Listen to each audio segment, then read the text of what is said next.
Eu tenho um público que é majoritariamente masculino, boa parte dele ainda consome pornografia de forma completamente alienada, então das duas uma, ou a pessoa simplesmente não liga pra isso, ou de nenhuma forma as estatísticas gritantes que existem sobre o quão violenta e degradante essa indústria chegaram nessa pessoa.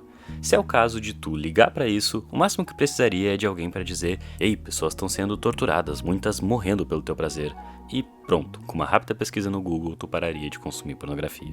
Se é o caso de tu não ligar pra isso, eu tenho uma péssima notícia: isso te afeta também. E aqui é o máximo que eu posso falar de caso próprio, mesmo que eu tenha parado de consumir pornografia já há uns 5 anos. A pornografia molda demais nosso comportamento sexual a partir do ponto de vista mais enviesado do mundo, mas aí ninguém conscientiza a criança sobre sexo porque isso é um maldito tabu e a única educação que a gente tem é uma idealização bizarra que a gente mesmo nunca vai corresponder, criando gerações de moleques frustrados com o tamanho do próprio pinto, com expectativas não correspondidas e um apetite sexual totalmente mal direcionado. Num Ouroboros bizarro que se retroalimenta, na ideia mágica de que a pulsão sexual do homem tem que ser realizada de alguma forma, vai se enraizando a lei do direito do homem sobre a mulher, o que supostamente justifica a prostituição como um pressuposto cultural universal por um lado, enquanto por outro defende a escravidão sexual dentro das famílias com base na privacidade familiar.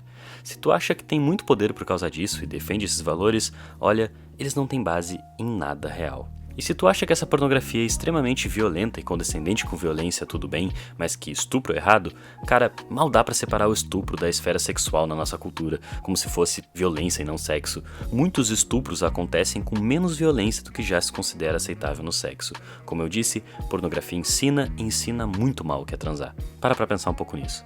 Agora, se tu faz parte de uma terceira categoria que tem ganhado uma força imensa nos últimos tempos, aí é um pouco mais complicado. Os defensores da pornografia do bem.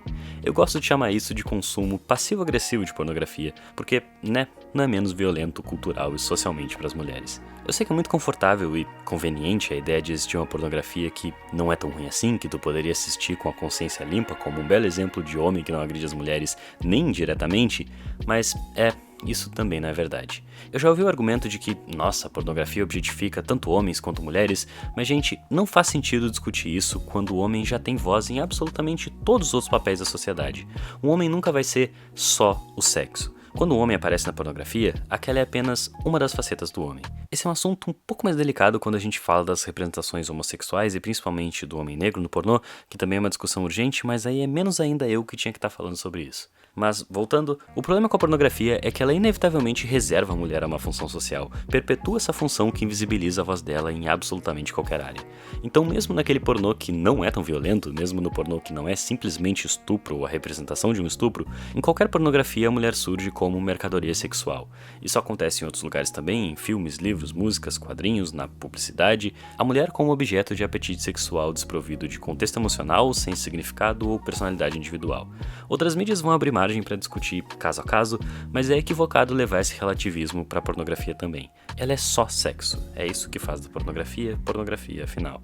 Numa sociedade que já é desigual, numa sociedade onde essa objetificação não só constantemente cria como perpetua o lugar da mulher nessa sociedade, mesmo em pornôs mais românticos, menos violentos e supostamente desconstruídos, essas mulheres ainda são igualmente desprovidas de contexto emocional ou personalidade individual. Qualquer coisa ali se manifesta em função do sexo, até a parte que conforta o cara que acha que ali tá tudo bem em assistir.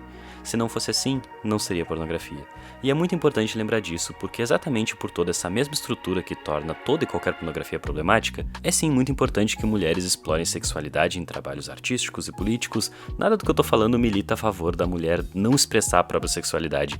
Tem muita artista foda falando de sexo, falando da existência lésbica e de milhares de outras possibilidades que não só o gênero em si, que são essenciais para construir a identidade da mulher como uma figura complexa, como alguém plural que vai além da função sexual. É por isso que eu acho bizarro esse movimento que tem surgido até aqui dentro do YouTube de influenciadores divulgando pornografia.